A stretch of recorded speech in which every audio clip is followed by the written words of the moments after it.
우리 앞뒤로 인사해 봅니다. 다시 시작해 봅시다.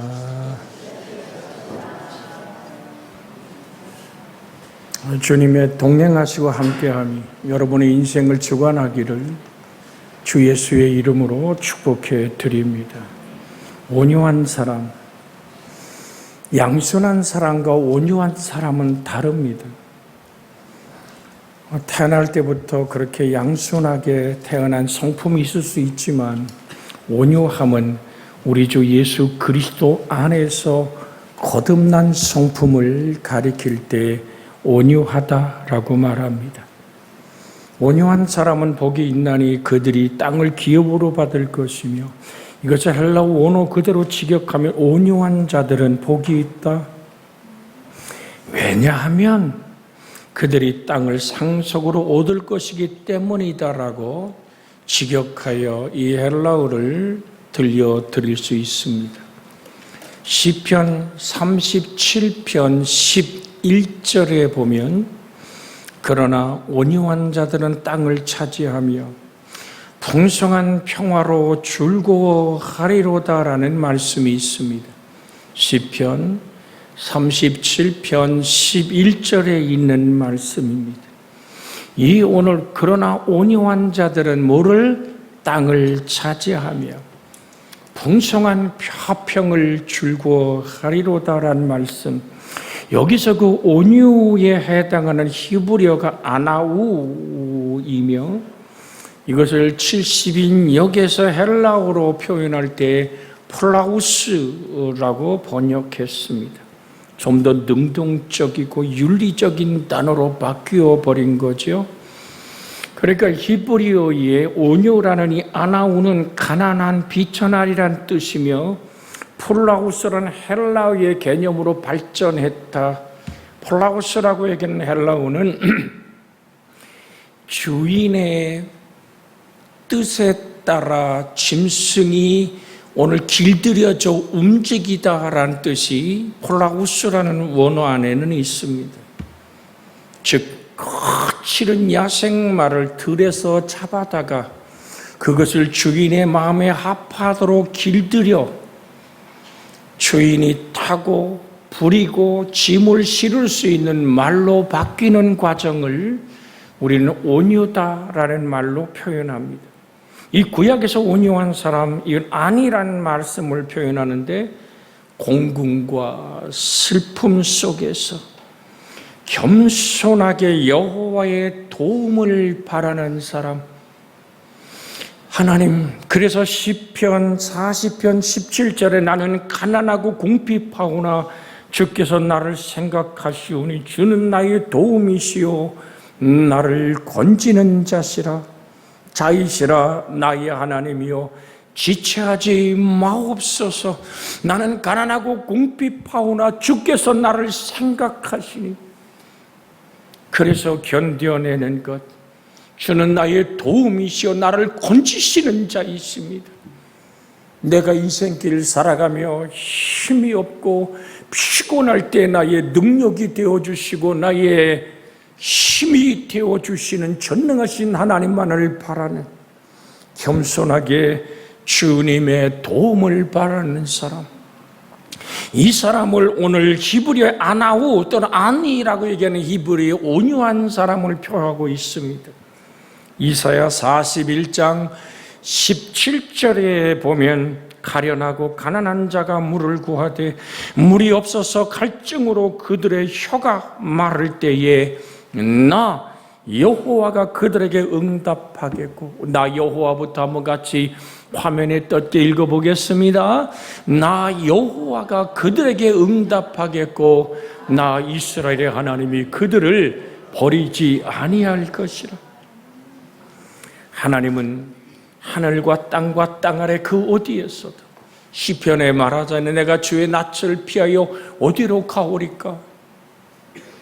내가 별들과 별들의 사이 거할지라도 하나님은 거기 계십니다. 아니 내가 바다 깊은 곳에 가서 자리를 펼지라도 하나님의 눈길을 피할 길이 없는 그 하나님은 구원이시고 그 하나님은 자비이시고 하나님의 도움을 간절하게 기다리는 자에게 즉 성경에 말한 것처럼 물이 없어 갈증으로 그들의 혀가 마를 때에 나 여호와가 그들에게 응답하겠고 나 이스라엘의 하나님이 그들을 버리지 아니할 것이니라. 우리 한번 앞뒤로 인사할까요? 하나님은 당신과 동행하며 살아가기를 원하십니다.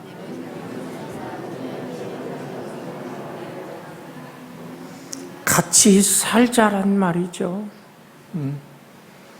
때로는 저희 집에 아들놈 부부가 왔을 때 손주 손녀들이 들어오지요. 걔들은요 들어오자마자 제 방인 안방을 무조건 자기 방으로 점령해버리고 맙니다. 저쪽 방에 자면 안 되겠니? 그랬더니 아니야 이게 내 방이야 라고 당당하게 와서 자리를 펴는 아이들, 마음껏 떠들고 마음껏 울고 지가 자고 싶을 때 자고 일어나면서 온 자유를 다 누리는 이유는 뭘까요? 내 집이단 말이죠. 우리 아빠의 아빠 되는 할아버지 할머니는 내 것이라는 확실한 사랑의 그 쉼의 평화가 있지 않겠습니까? 오늘 주님은 우리를 초청합니다. 수고하고 무거운 짐진 사람들아 다 내게로 오라. 내가 너희를 편히 쉬게 하리라. 어느 품으로 돌아오라고 말씀합니까? 나는 마음이 온유하고 겸손하니 나의 멍에를 메고 내게 배우라. 그러면 너희 마음이 어떡하리라? 쉼을 얻으리라. 그 쉼의 평화로 우리를 안으시고 품으시는 그 사랑의 메시아 우리 주 예수 그리스도, 그 하나님은 성경에 이렇게 말합니다. 시편 17절에 여호와여 주는 겸손한 자의 소원을 들으셨사오니 그들의 마음을 준비하시며 귀를 기울여 들으시고. 정말 겸비하게 하나님 나의 힘이 되신 여호와여 내가 주를 사랑하나이다라고 하나님을 바라보는 자의 그 귀를 기울이시고 그들의 마음을 하나님의 복을 담아내게 합당하도록 준비하신 하나님, 그분을 우리는 메시아라, 예수 그리스도라고 부릅니다. 권리를 박탈당하고 여러 가지 곤궁에 처한 사람들을 도와주시는 분이라고 성경은 예수님을 표현하고 있습니다. 메시아를 말하고 있습니다. 시편 72편 12절로 14절에 그는 공공한 자가 부르짖을 때에 건지며 도움이 없는 가난한 자도 건지며 그는 가난한 자와 궁핍한 자를 불쌍히 여기시며 궁핍한 자의 생명을 구원하시며 그들의 생명을 압박과 광포에서 구원하시리니 그들의 피가 그의 눈앞에서 존귀히 여김을 받으리로다. 내 하나님 메시아의 이 땅에 오셨을 때의 역할과 주님의 품성을 말합니다. 그는 궁핍한 자가 부르짖을 때에 건져내시는 하나님이시다. 사막에 강줄기를 뻗어서라도 광야에 메마르고 어찌할 바를 모르는 곳에 길을 내서라도 하나님은 오늘 가난한 자를 건지며 그 가난한 자와 궁핍한 자를 불쌍히 여기며 궁핍한 자의 생명을 구원하신다라고 성경은 우리에게 약속의 하나님을 말씀합니다. 이사야 11장 4절에 가서 보면 공의로 가난한 자를 심판하며 정직으로 세상의 겸손한 자를 판단할 것이며 그의 입에 막대기로 세상을 치시며 그의 입의 기운으로 악인을 죽일 것이라고 메시아의 심판까지도 언급하고 있습니다. 우리가 한 구절 같이 읽을 메시아에 관한 말씀은 이사야 61장 1절입니다. 이사야 61장 1절 이미 화면에 떴기에 오늘 밑에 성가대 밑에 화면을 보셔도 되고 성경을 펴셔도 되고 화면을 보셔도 됩니다. 같이 한번 읽을까요? 두 번 읽습니다. 주 여호와의 영이 내게 내리셨으니 이는 여호와께서 내게 기름을 부으사 가난한 자에게 아름다운 소식을 전하게 하려 하심이라. 나를 보내사 마음이 상한 자를 고치며 포로된 자에게 자유를, 갇힌 자에게 노임을 선포하며. 다시 읽어요. 주 여호와의 영이 내게 내리셨으니 여호와께서 내게 기름을 부으사 가난한 자에게 아름다운 소식을 전하게 하려 하심이라. 나를 보내사 마음이 상한 자를 고치며 포로된 자에게 자유를, 갇힌 자에게 노임을 선포하며. 메시아의 역할, 이 땅의 영원한 구원자는 그렇게 마음이 상한 자를 고치고 포로된 자에게 자유를, 갇힌 자에게 노임을 선포하는 바울과 실라가 옥중에서 하나님을 찬미하며 주의 성령의 감동을 따라 마케도냐 사람의 손짓을 따라 마케도냐 초성인 빌립보 에게를 배 타고 건너가서 아무도 알지 못하는 그 땅에 하나님의 놀라운 꿈과 구원의 계획을 따라 구원의 이야기 예수님을 전할 때 그는 점치는 귀신 들린 자는 그 여인의 귀신을 쫓아내고 감옥에 갇힙니다. 왜? 그 노예를 풀어서 돈벌이 하던 사람이 소망이, 돈이 끊어지자 그들을 함시 두들겨 패고 감옥에 가둬버리잖아요. 여러분, 성령의 감동이 마케도냐 사람의 손짓을 따라 분명히 하나님의 뜻을 따라 그 땅에 도착했는데 다가오는 것은 환난이고 고난이고 핍박입니다. 배고픔과, 물론 루디아라는 여인이 바울과 그 일행 실라와 누가 그 모든 사람들을 영접하여 자기 집을 교회로 내어놓고 섬기고 있습니다마는 루디아는 여인이잖아요. 그저 옷 파는 여인에 불과했던 이 여인의 이야기는 슬픔이 되잖아요.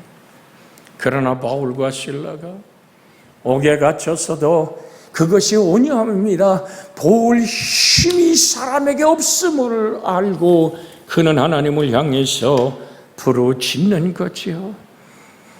정말로 곤궁과 슬픔 속에 겸손히 여호와의 도움을 바라보며 오늘도 나를 감옥에 두신 하나님을 찬양하며 경배할 때 옥문이 열리기 시작합니다. 지진이 일어납니다. 창고가 풀립니다. 그것에 놀라운 하늘의 기적이 임할 때 옥사장이 칼을 들어 자결하려고 할 때 아니야, 우리가 여기 있다라고 자결을 가로막습니다. 거기에 굉장한 한 드라마틱한 얘기가 등장하지 않습니까? 이 옥사장도 이미 알고 있어요. 빌립보 온 성의 사람들이 저 낯선 이들의 발걸음이 왜 왔대? 뭐를 하려고? 무엇 때문에 이곳에서 저렇게 걸음걸으며 저렇게 떠들고 다닌데? 구원이래. 구원이 뭐고?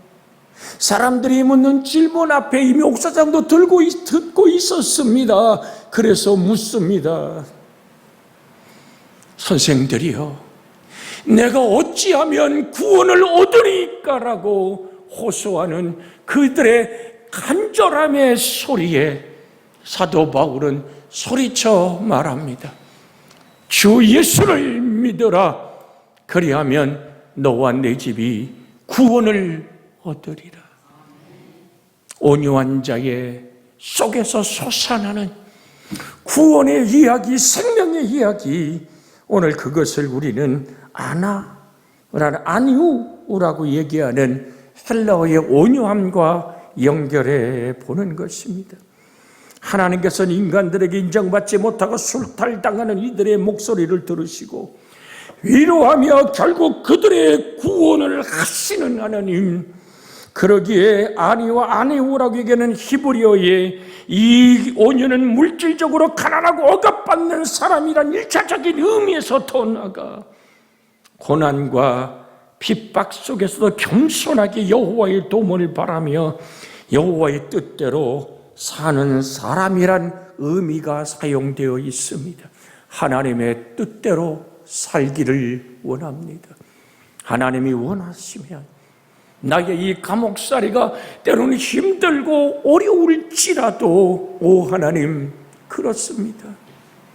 아버지의 뜻, 그 앞에 진실로 범사에 감사하라, 이는 그리스도 예수 안에서 너희를 향하신 하나님의 뜻입니다. 온유한 자는 외부로부터 닥치는 억압과 고난에 대하여 거칠게 반발하거나 인간의 힘으로 해결하기 위하여 결사적으로 대항하는 것이 아니라 상대방에 대한 미움과 복수심에서 벗어나 모든 것을 하나님께 맡기고 영적 평정을 유지해 나가는 이 모습을 우리는 온유함이라고 말하는 것입니다. 보세요, 바울도 실라도 로마 시민권을 가진 사람입니다. 그 당시에 로마의 시민권을 가진 사람을 함부로 재판 없이, 로마 시민이 내가 가이사에게, 황제에게 재판받기를 원한다면 모든 사람들은 그 길을 열어야 되는 것이 로마의 법이었습니다. 안 맞아도 돼요. 감옥에 안 갇혀도 돼요. 자기의 신분이 드러나 버리면 되는데, 그렇게 인간의 힘으로 하나님의 구원을 만들어가지 않는 바울의 모습이 바로 온유한 모습이란 말이죠.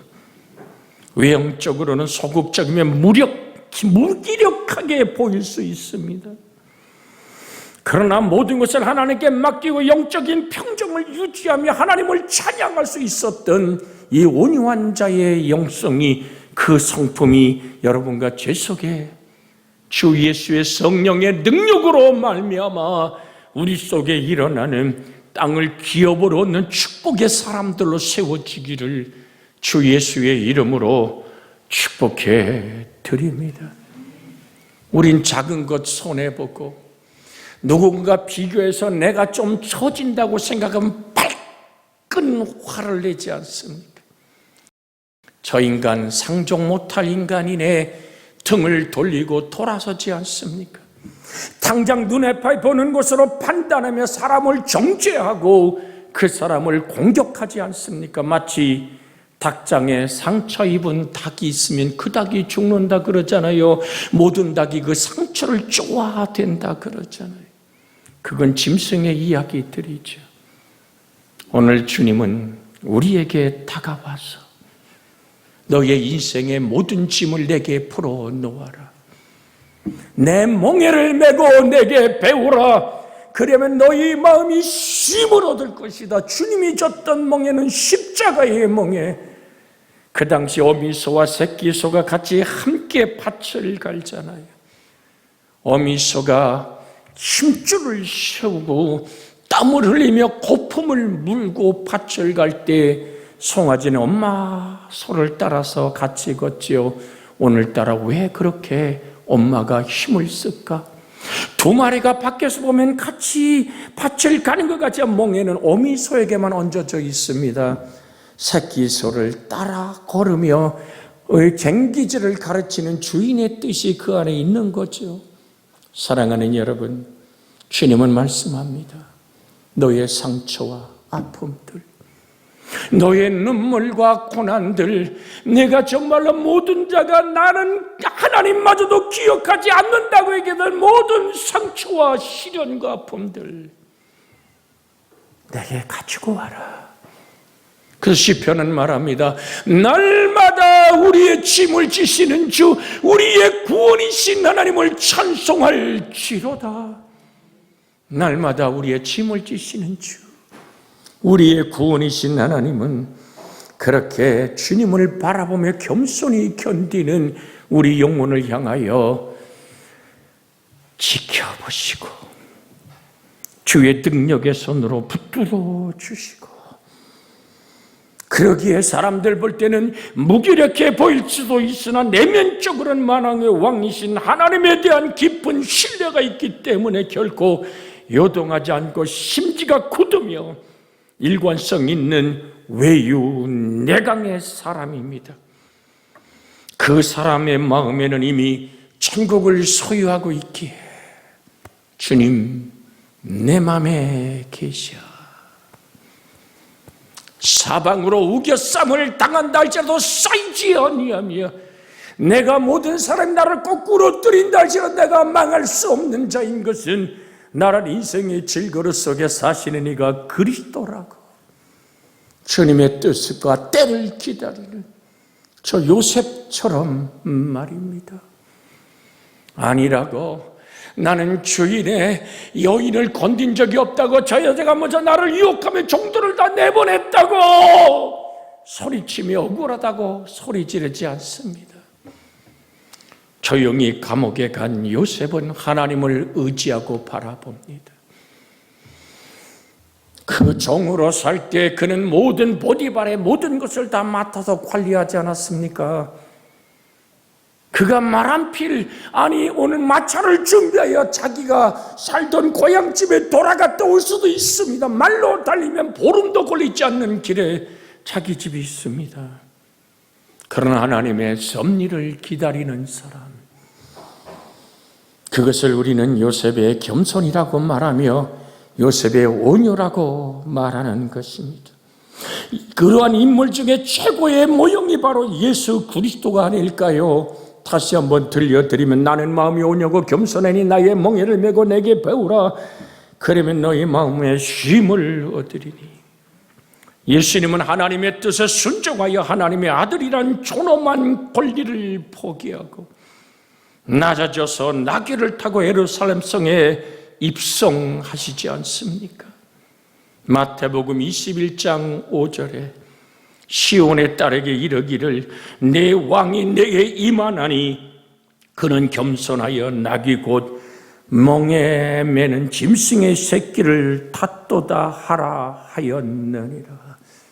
왕이신 예수, 그는 근본 하나님의 본체신 하나님과 동등됨을 취할 것으로 여기지 않고 자기를 비워 종의 형체를 가져 사람의 모양으로 나타나서 죽기까지 복종하셨으니 십자가에 죽으심이라.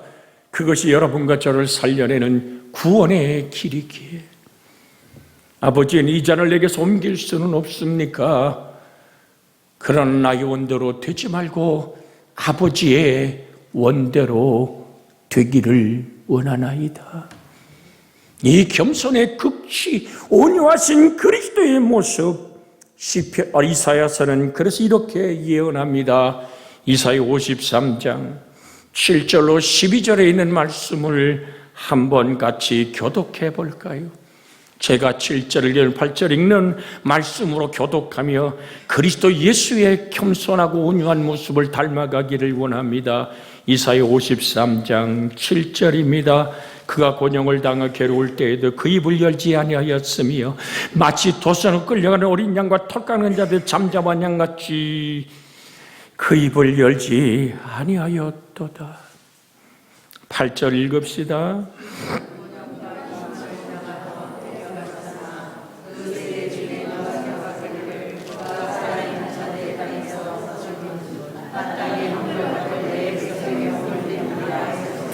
구절 제가 읽습니다. 그가 강포로 행하지 아니하고 그 입에 거짓이 없었으나 그 무덤이 악인들과 함께 있었으며 그가 죽은 후에 부자와 함께 있었도다. 10절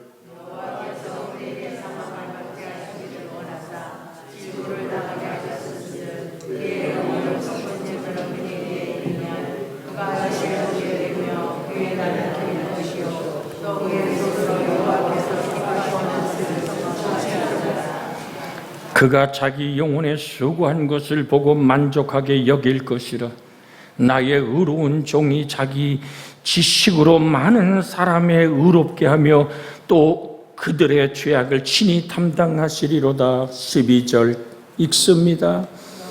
그러므로 내가 그에게 존귀한 자와 함께 몫을 받게 하며 강한 자와 함께 탈취한 것을 나누게 하리니 이는 그가 자기 영혼을 버려 사망에 이르게 하며 범죄자 중에 하나로 여김을 받으리라. 그러나 그가 많은 사람의 죄를 담당하며 범죄자를 위하여 기도하였느니라.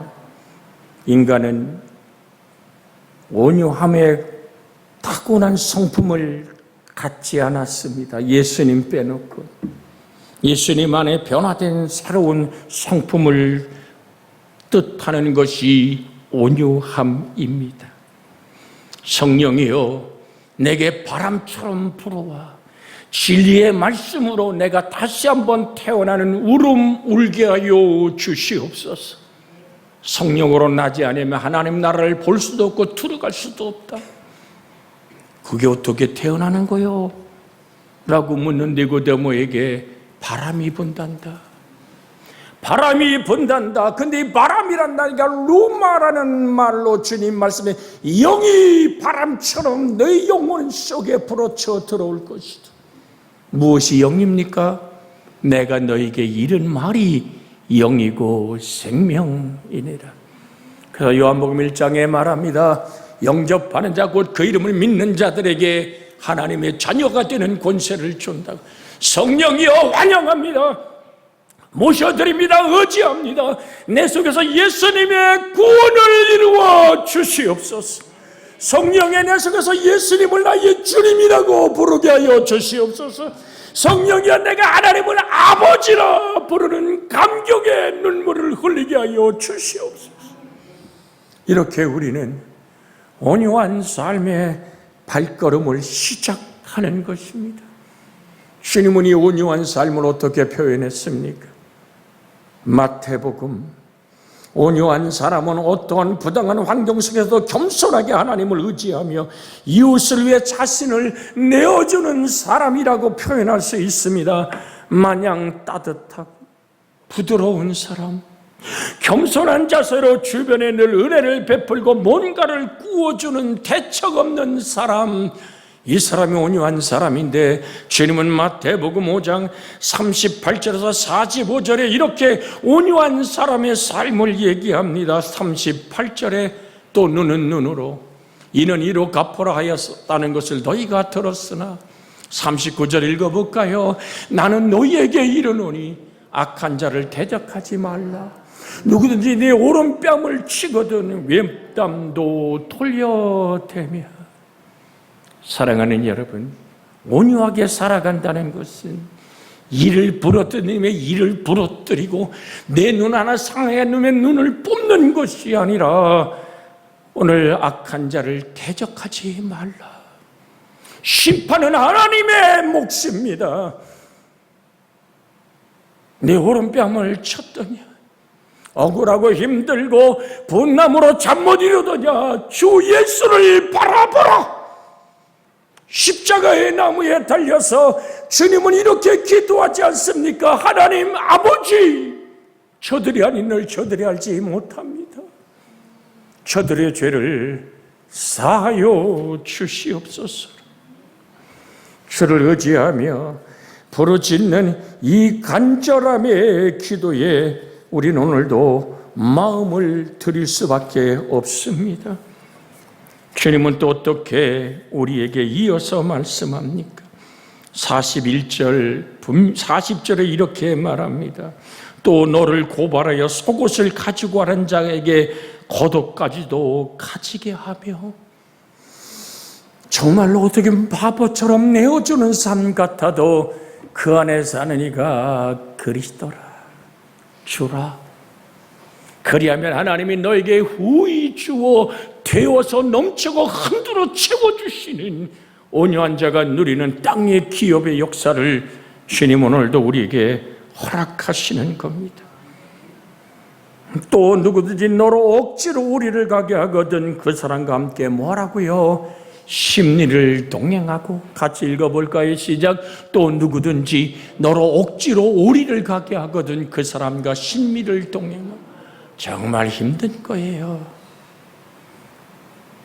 내가 다시는 보고 싶지 않은 인생과, 아니 어떻게 오리를 아니잖아요. 그런데 주님은 심리를 같이 가거라. 누구를 바라보고 그 사람의 창작 깊은 곳에서 솟아나는 악취를 맡으면 어떻습니까? 아, 진절이 나는 인간, 다시는 돌아보고 싶지도 않은, 우린 인생의 만남 속에 그렇게 사람의 독을 맛볼 때가 있지 않습니까? 그러나 주님은, 하나님은 너만의 하나님이 아니라 내 원수의 하나님도 되신다. 그렇게 지긋지긋하고 진전이 나는 인상 속에 사시는 하나님이 있지 않더냐? 그 사람 속에 사시는 그리스도를 바라볼 수는 없겠니? 오늘도 주님은 이 목사를 통하여 또한 이 설교는 저에게도 해당되어 질문하시는 주님의 문 두드림인 줄 압니다. 얘야, 그 속에 예수 그리스도를 주라고 고백하지 않더냐? 믿음으로 바라봐 줄 수는 없더냐? 나 예수를, 그 사람을 지으신 너의 하나님을 바라보라. 그리고 주님과 함께 손잡고 심리를 함께 걸어가는 것, 이게 온유함이란다. 이게 사람 마음에 만들어질 수 있습니까? 아니요, 절대로 없습니다. 그러기에 우리는 성령 하나님 도와주시옵소서. 그래서 우리는 이 자리에 있는 겁니다. 주님, 나와 함께하여 주시옵소서. 우리 주의 성령이여 나를 붙들어 내 성품이 온유한 품성으로 바뀌어지게 하옵소서. 주인 되신 주님의 마음대로 쓰임받는 내가 되기를 주의 이름으로 축복해 드립니다. 그러면서 42절에 내게 구하는 자에게 주면 내게 구고자 하는 자에게 거절하지 말아라. 너 가진 모든 것이 하나님이 주신 축복이 아니더니 거절하지 마라. 그게 쉽습니까? 이거 내어주면 다시는 돌아오지 않을 것을 알면서 내 돈을 떼어먹고 내 것을 뺏어가는 그 무리를 향하여 내어줄 수 있는 힘은 내 힘이 내 손에는 없습니다. 내 근육은 아닙니다. 하나님, 나를 도우신 하나님의 근육의 힘으로 인생을 살아내게 해 주시옵소서. 이 말씀 붙잡고 오늘 우리가 함께 간구하기를 원합니다. 기도합니다. 주여! 주님은 말씀합니다. 또 네 이웃을 사랑하고 내 원수를 미워라 했다는 것은